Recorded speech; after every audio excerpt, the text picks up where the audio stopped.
ГСП онлайн. Городские новости сейчас. Воскресенье, стадион «Нефтяник», 11:15, открытие Кубка Вооруженных сил по футболу. Так называется серия товарищеских матчей между представителями солдат разных родов войск в запасе. Событие в Ухте уже второе по счету. По участников изначально заявилось 10 команд, однако в силу разных обстоятельств присутствовать смогли только 6. Но несмотря на это, Кубок стартовал. Мы пришли сейчас не ноги ломать друг другу и доказывать, что я сильнее и так далее. Давайте играть и наслаждаться игрой. Игра. Мы сегодня празднуем. Мы празднуем наступающий День России. Мы празднуем то, что мы собрались все вместе.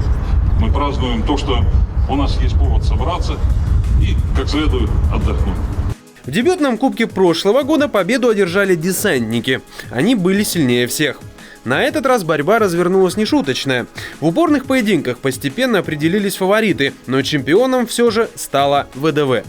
Они сохранили свой титул прошлого года и остались на пьедестале почета. ГСП онлайн. Городские новости сейчас.